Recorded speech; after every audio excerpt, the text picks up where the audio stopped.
بسم اللہ الرحمن الرحیم، اللہ کے نام سے جو رحمان و رحیم ہے۔ وقال الذین كفروا أإذا كنا ترابا وآباؤنا أإنا لمخرجون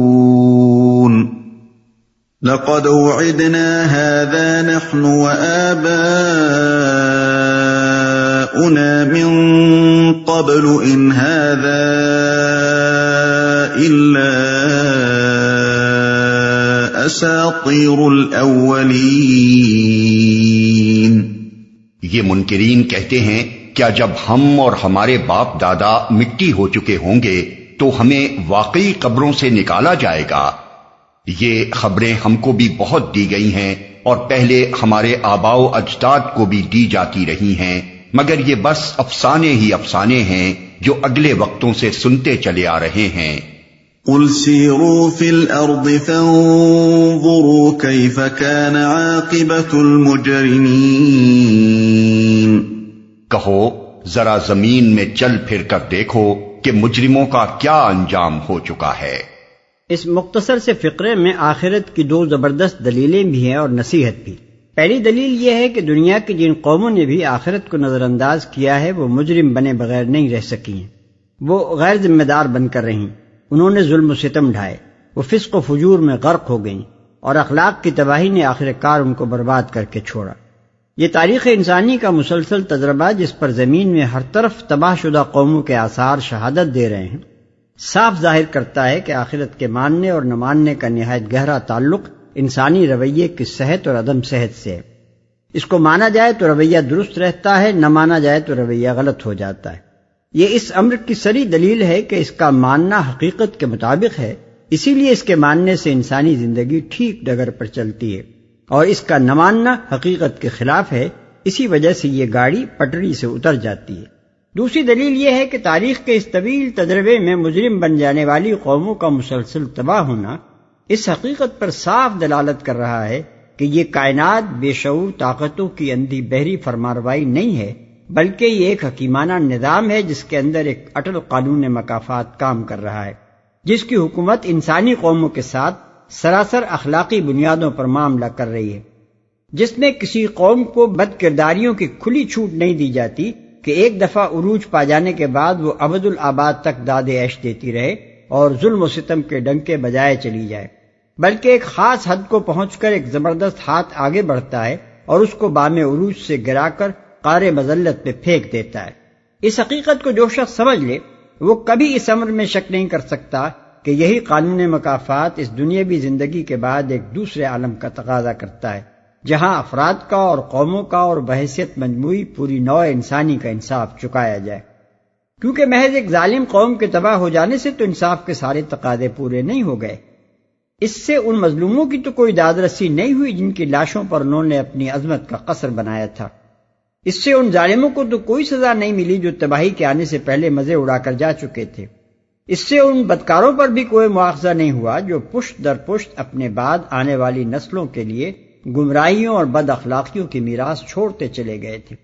دنیا میں عذاب بھیج کر تو صرف ان کی آخری نسل کے مزید ظلم کا سلسلہ توڑ دیا گیا، ابھی عدالت کا اصل کام تو ہوا ہی نہیں کہ ہر ظالم کو اس کے کیے کا بدلہ دیا جائے اور ہر مظلوم کے نقصان کی تلافی کی جائے اور ان سب لوگوں کو انعام دیا جائے جو بدی کے اس طوفان میں راستی پر قائم اور اصلاح کے لیے کوشاں رہے اور عمر بھر اس راہ میں اذیتیں سہتے رہے۔ یہ سب لازماً کسی وقت ہونا چاہیے، کیونکہ دنیا میں قانون مکافات کی مسلسل کار فرمائی کائنات کی فرمانروا حکومت کا یہ مزاج اور طریقہ کار صاف بتا رہی ہے کہ وہ انسانی اعمال کو ان کی اخلاقی قدر کے لحاظ سے تولتی اور ان کی جزا و سزا دیتی ہے۔ ان دو دلیلوں کے ساتھ اس آیت میں نصیحت کا پہلو یہ ہے کہ پچھلے مجرموں کا انجام دیکھ کر اس سے سبق لو اور انکار آخرت کے اسی احمقانہ عقیدے پر اصرار نہ کیے چلے جاؤ جس نے انہیں مجرم بنا کر چھوڑا تھا۔ وَلَا تَحْزَنْ عَلَيْهِمْ وَلَا تَكُنْ فِي ضَيْقٍ مِّمَّا يَمْكُرُونَ۔ اے نبی ان کے حال پر رنج نہ کرو اور نہ ان کی چالوں پر دل تنگ ہو۔ یعنی تم نے سمجھانے کا حق ادا کر دیا، اب اگر یہ نہیں مانتے اور اپنی حماقت پر اصرار کر کے عذاب الہی کے مستحق بننا ہی چاہتے ہیں تو تم خوامخواہ ان کے حال پر کڑھ کڑھ کر اپنی جان کیوں ہلکان کرو؟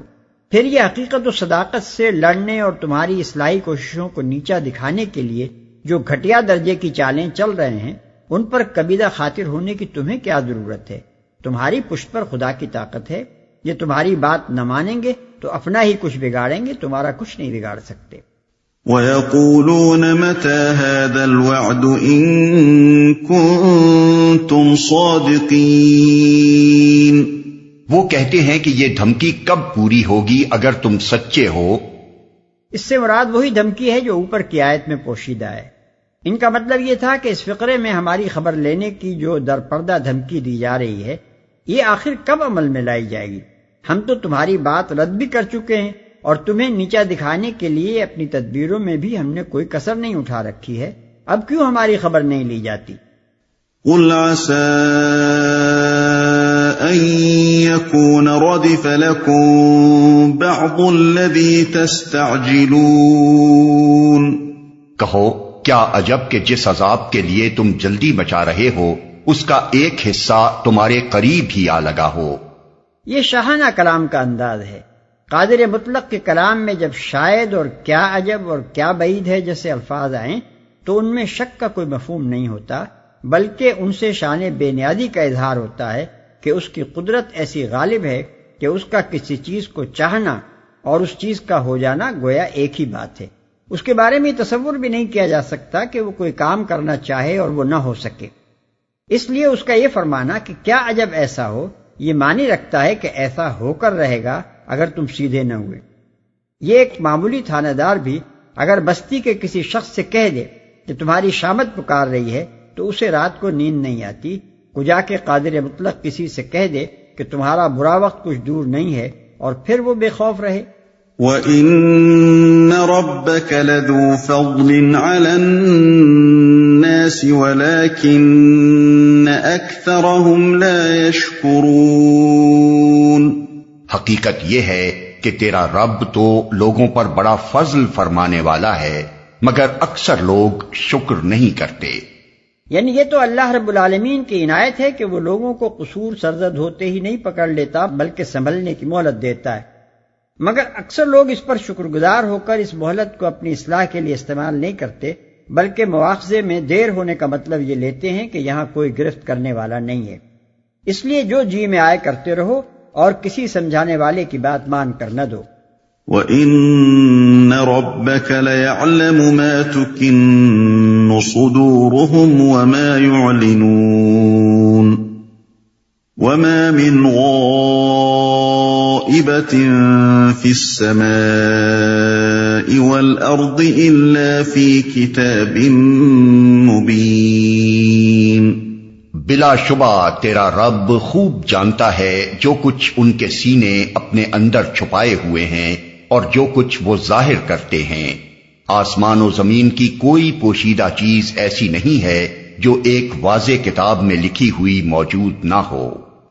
جو کچھ وہ ظاہر کرتے ہیں، یعنی وہ ان کی علانیہ حرکات ہی سے واقف نہیں ہے بلکہ جو شدید بغض اور کینہ ان کے سینوں میں چھپا ہوا ہے اور جو چالیں یہ اپنے دلوں میں سوچتے ہیں ان سے بھی وہ خوب واقف ہے۔ اس لیے جب ان کی شامت آنے کا وقت آن پہنچے گا تو کوئی چیز چھوڑی نہیں جائے گی جس پر ان کی خبر نہ لی جائے۔ یہ انداز بیان اسی طرح کا ہے جیسے ایک حاکم اپنے علاقے کے کسی بدمعاش سے کہے مجھے تیرے سب کرتوتوں کی خبر ہے۔ اس کا صرف یہی مطلب نہیں ہوتا کہ وہ اپنے باخبر ہونے کی اسے اطلاع دے رہا ہے، بلکہ مطلب یہ ہوتا ہے کہ تو اپنی حرکتوں سے باز آ جا، ورنہ یاد رکھ کہ جب پکڑا جائے گا تو تیرے ایک ایک جرم کی پوری سزا دی جائے گی۔ جو ایک واضح کتاب میں لکھی ہوئی موجود نہ ہو۔ یہاں کتاب سے مراد قرآن نہیں ہے بلکہ اللہ تعالیٰ کا وہ ریکارڈ ہے جس میں ذرہ ذرہ ثبت ہے۔ ان هذا القرآن يقص على بني اسرائيل اكثر الذي هم فيه يختلفون وانه لهدى ورحمة للمؤمنين، یہ واقعہ ہے کہ یہ قرآن بنی اسرائیل کو اکثر ان باتوں کی حقیقت بتاتا ہے جن میں وہ اختلاف رکھتے ہیں، اور یہ ہدایت اور رحمت ہے ایمان لانے والوں کے لیے جن میں وہ اختلاف رکھتے ہیں۔ اس فقرے کا تعلق مضمون سابق سے بھی ہے اور مضمون ما بعد سے بھی۔ مضمون سابق سے اس کا تعلق یہ ہے کہ اسی عالم الغیب خدا کے علم کا ایک کرشمہ یہ ہے کہ ایک امی کی زبان سے اس قرآن میں ان واقعات کی حقیقت کھولی جا رہی ہے جو بنی اسرائیل کی تاریخ میں گزرے ہیں، حالانکہ خود علماء بنی اسرائیل کے درمیان ان کی اپنی تاریخ کے ان واقعات میں اختلاف ہے۔ اس کے نظائر اسی سورہ نمل کے ابتدائی رکوع میں گزر چکے ہیں، جیسا کہ ہم نے اس سے پہلے واضح کیا ہے۔ اور مضمون ما بعد سے اس کا تعلق یہ ہے کہ جس طرح اللہ تعالیٰ نے ان اختلافات کا فیصلہ فرمایا ہے، اسی طرح وہ اس اختلاف کا بھی فیصلہ کر دے گا جو محمد صلی اللہ علیہ وسلم اور ان کے مخالفین کے درمیان برپا ہے۔ وہ کھول کر رکھ دے گا کہ دونوں میں سے حق پر کون ہے اور باطل پر کون۔ چنانچہ ان آیات کے نزول پر چند ہی سال گزرے تھے کہ فیصلہ ساری دنیا کے سامنے آ گیا۔ اسی عرب کی سرزمین میں اور اسی قبیلہ قریش میں ایک متنفس بھی ایسا نہ رہا جو اس بات کا قائل نہ ہو گیا ہو کہ حق پر محمد صلی اللہ علیہ وسلم تھے، نہ کہ ابو جہل اور ابو لہب۔ ان لوگوں کی اپنی اولاد تک مان گئی کہ ان کے باپ غلطی پر تھے۔ رحمت ہے ایمان لانے والوں کے لیے، یعنی ان لوگوں کے لیے جو اس قرآن کی دعوت قبول کر لیں اور وہ بات مان لیں جسے یہ پیش کر رہا ہے۔ ایسے لوگ ان گمراہیوں سے بچ جائیں گے جن میں ان کی قوم مبتلا ہے۔ ان کو اس قرآن کی بدولت زندگی کا سیدھا راستہ مل جائے گا، اور ان پر خدا کی وہ مہربانیاں ہوں گی جن کا تصور بھی کفار قریش آج نہیں کر سکتے۔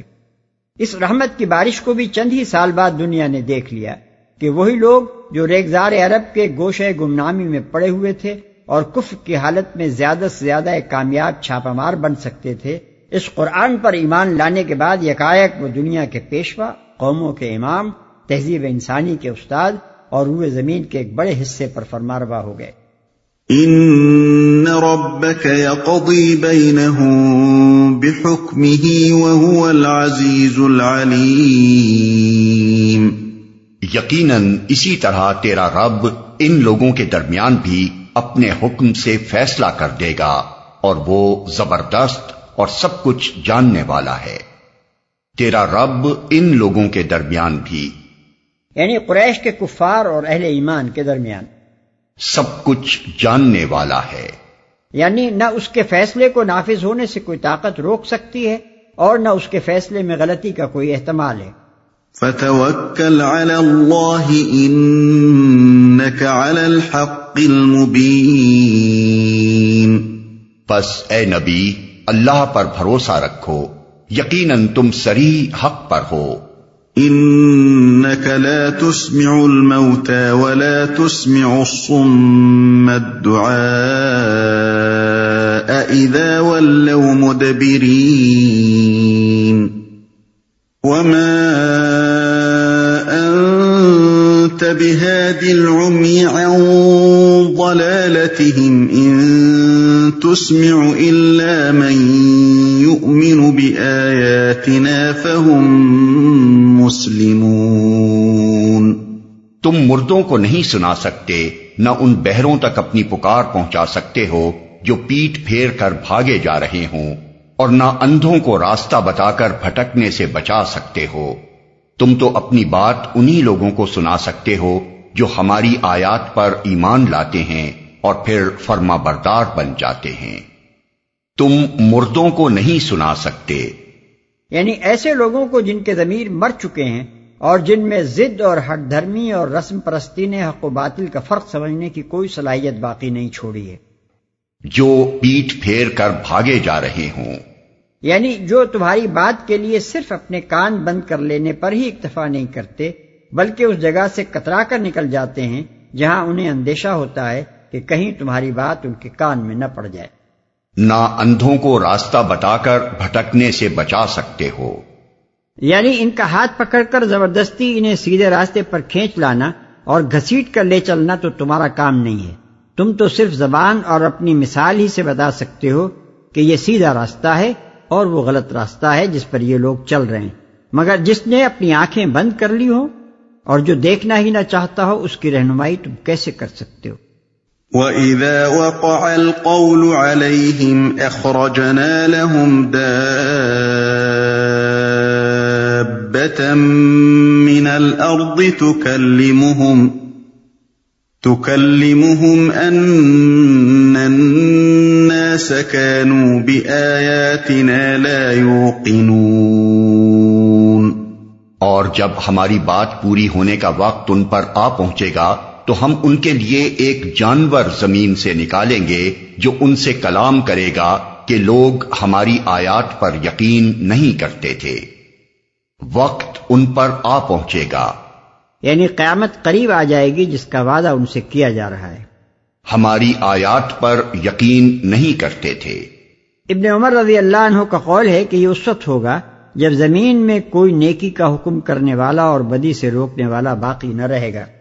ابن مردوے نے ایک حدیث ابو سعید خدری رضی اللہ عنہ سے نقل کی ہے جس میں وہ فرماتے ہیں کہ یہی بات انہوں نے خود حضور صلی اللہ علیہ وسلم سے سنی تھی۔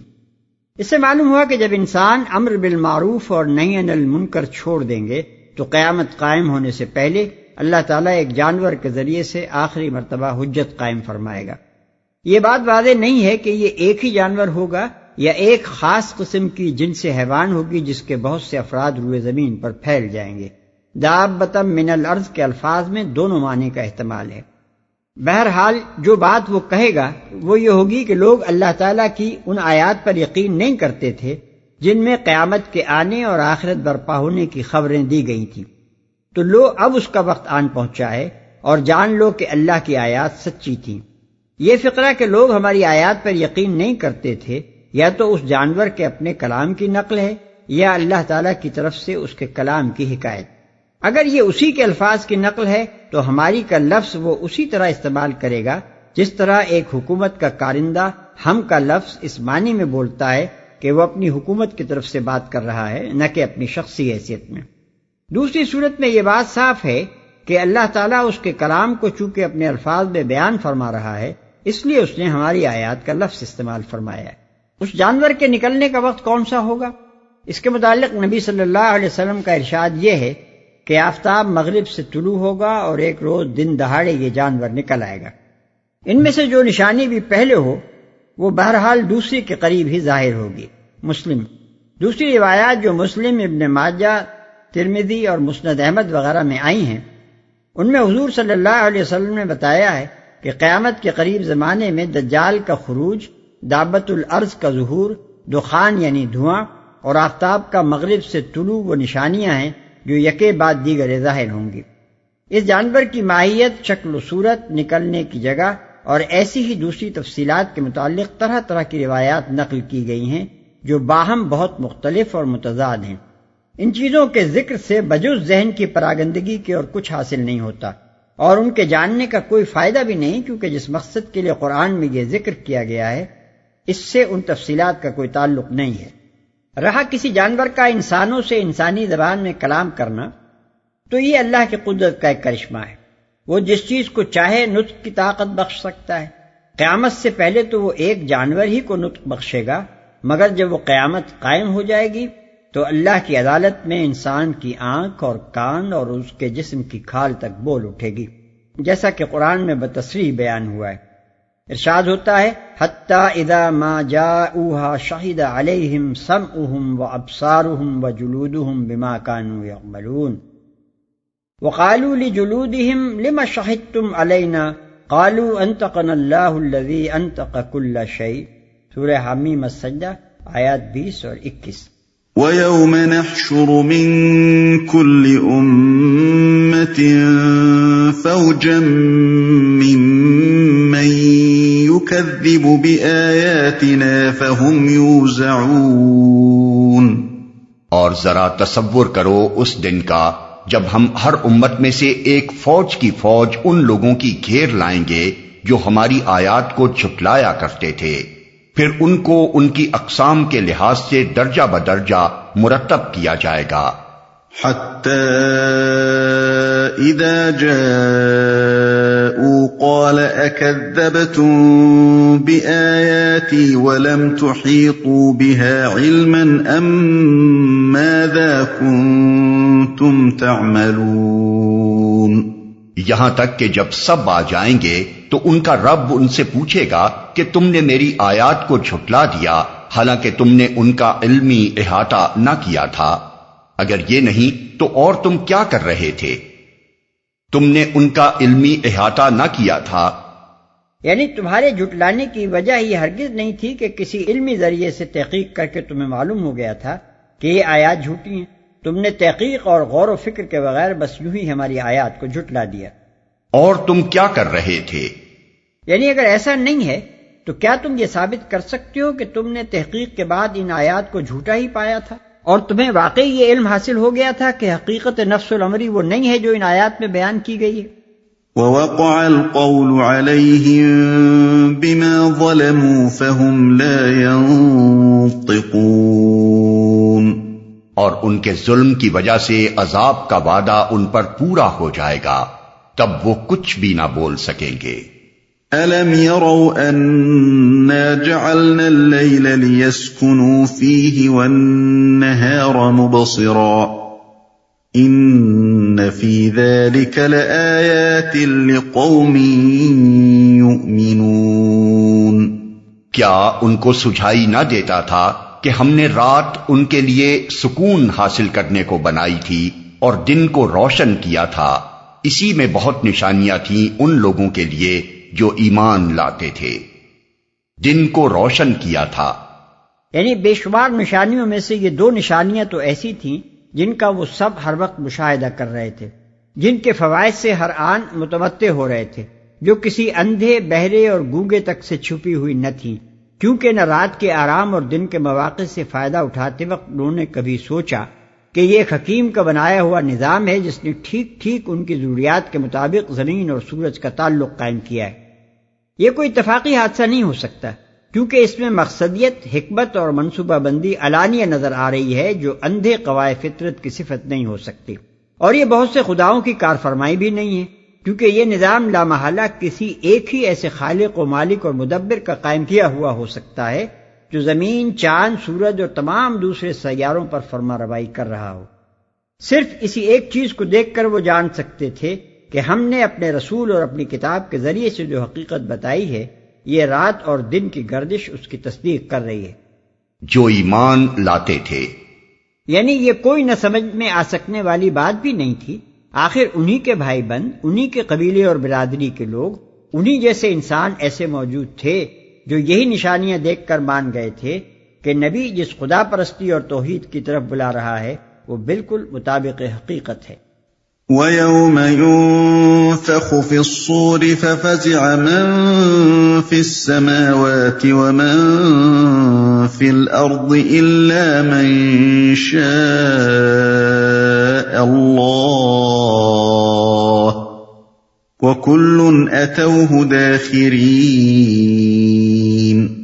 اور کیا گزرے گی اس روز جب کہ سور پھونکا جائے گا اور ہول کھا جائیں گے وہ سب جو آسمانوں اور زمین میں ہیں، سوائے ان لوگوں کے جنہیں اللہ اس ہول سے بچانا چاہے گا، اور سب کان دبائے اس کے حضور حاضر ہو جائیں گے.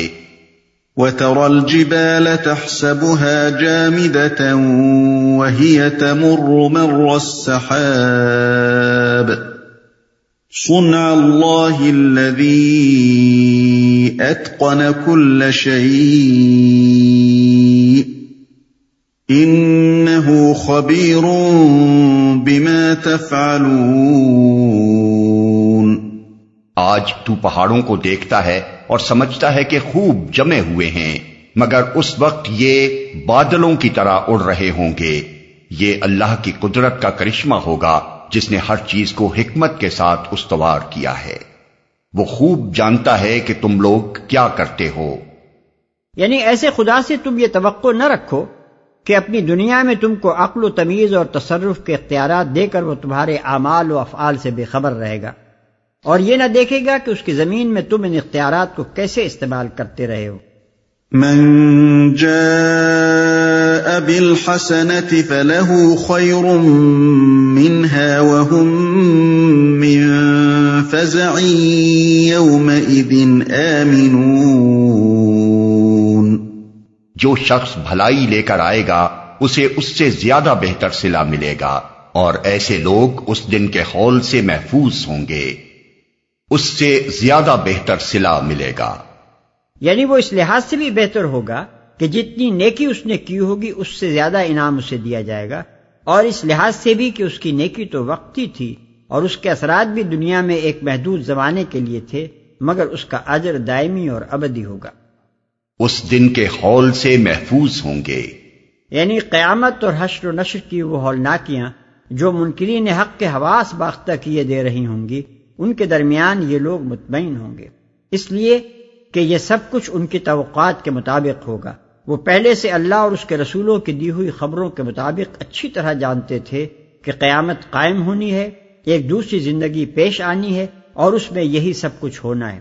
اس لیے ان پر وہ بدحواسی اور گھبراہٹ طاری نہ ہوگی جو مرتے دم تک اس چیز کا انکار کرنے والوں اور اس سے غافل رہنے والوں پر طاری ہوگی۔ پھر ان کے اطمینان کی وجہ یہ بھی ہوگی کہ انہوں نے اس دن کی توقع پر اس کے لیے فکر کی تھی اور یہاں کی کامیابی کے لیے کچھ سامان کر کے دنیا سے آئے تھے، اس لیے ان پر وہ گھبراہٹ طاری نہ ہوگی جو ان لوگوں پر طاری ہوگی جنہوں نے اپنا سارا سرمایہ حیات دنیا ہی کی کامیابیاں حاصل کرنے پر لگا دیا تھا اور کبھی نہ سوچا تھا کہ کوئی آخرت بھی ہے جس کے لیے کچھ سامان کرنا ہے۔ منکرین کے برعکس یہ مومنین اب مطمئن ہوں گے کہ جس دن کے لیے ہم نے ناجائز فائدوں اور لذتوں کو چھوڑا تھا اور صعوبتیں اور مشقتیں برداشت کی تھیں، وہ دن آ گیا ہے اور اب یہاں ہماری محنتوں کا اجر ضائع ہونے والا نہیں ہے۔ وَمَن جَاءَ بِالسَّيِّئَةِ فَكُبَّتْ وُجُوهُهُمْ فِي النَّارِ هَلْ تُجْزَوْنَ إِلَّا مَا كُنتُمْ تَعْمَلُونَ۔ اور جو برائی لیے ہوئے آئے گا ایسے سب لوگ اوندھے منہ آگ میں پھینکے جائیں گے۔ کیا تم لوگ اس کے سوا کوئی اور جزا پا سکتے ہو کہ جیسا کرو ویسا بھرو؟ قرآن مجید میں متعدد مقامات پر اس امر کی تصریح کی گئی ہے کہ آخرت میں بدی کا بدلہ اتنا ہی دیا جائے گا جتنی کسی نے بدی کی ہو، اور نیکی کا اجر اللہ تعالیٰ آدمی کے عمل سے بہت زیادہ عطا فرمائے گا۔ اس کی مزید مثالوں کے لیے ملاحظہ ہو سورہ یونس آیات 26 اور 27، القصص آیت 84، العنکبوت آیت 7، سبا آیات 37 اور 38، المومن آیت 40۔ انما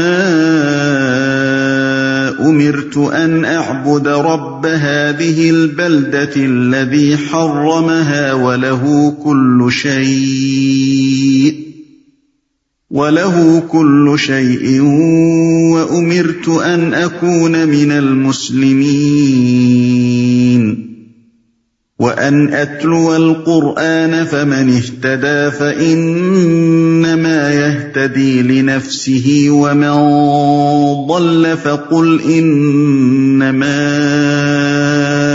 أنا من المنذرين۔ اے محمد ان سے کہو مجھے تو یہی حکم دیا گیا ہے کہ اس شہر کے رب کی بندگی کروں جس نے اسے حرم بنایا ہے اور جو ہر چیز کا مالک ہے۔ مجھے حکم دیا گیا ہے کہ میں مسلم بن کر رہوں اور یہ قرآن پڑھ کر سناؤں۔ اب جو ہدایت اختیار کرے گا وہ اپنے ہی بھلے کے لیے ہدایت اختیار کرے گا، اور جو گمراہ ہو اس سے کہہ دو کہ میں تو بس خبردار کر دینے والا ہوں جو ہر چیز کا مالک ہے۔ یہ سورت چونکہ اس زمانے میں نازل ہوئی تھی جبکہ اسلام کی دعوت ابھی صرف مکہ معظمہ تک محدود تھی اور مخاطب صرف اسی شہر کے لوگ تھے، اس لیے فرمایا کہ مجھے اس شہر کے رب کی بندگی کا حکم دیا گیا ہے۔ اس کے ساتھ اس رب کی خصوصیت یہ بیان کی گئی کہ اس نے اسے حرم بنایا۔ اس سے کفار مکہ کو متنبہ کرنا مقصود ہے کہ جس خدا کا تم پر یہ عظیم احسان ہے کہ اس نے عرب کی انتہائی بدامنی اور فساد و خوریزی سے لبریز سرزمین میں تمہارے اس شہر کو امن کا گہوارہ بنا رکھا ہے، اور جس کے فضل سے تمہارا یہ شہر پورے ملک عرب کا مرکز عقیدت بنا ہوا ہے، تم اس کی ناشکری کرنا چاہو تو کرتے رہو، مگر مجھے تو یہی حکم دیا گیا ہے کہ میں اس کا شکر گزار بندہ بنوں اور اسی کے آگے سر نیاز جھکاؤں۔ تم جنہیں معبود بنائے بیٹھے ہو ان میں سے کسی کی یہ طاقت نہ تھی کہ اس شہر کو حرم بنا دیتا اور عرب کے جنگجو اور غارت گر قبیلوں سے اس کا احترام کرا سکتا۔ میرے لیے تو یہ ممکن نہیں ہے کہ اصل محسن کو چھوڑ کر ان کے آگے جھکوں جن کا کوئی ذرہ برابر بھی احسان مجھ پر نہیں ہے۔ وَقُلِ الْحَمْدُ لِلَّهِ سَيُرِيكُمْ آيَاتِهِ فَتَعْرِفُونَهَا وَمَا رَبُّكَ بِغَافِلٍ عَمَّا تَعْمَلُونَ۔ ان سے کہو تعریف اللہ ہی کے لیے ہے، ان قریب وہ تمہیں اپنی نشانیاں دکھا دے گا اور تم انہیں پہچان لوگے، اور تیرا رب بے خبر نہیں ہے ان اعمال سے جو تم لوگ کرتے ہو۔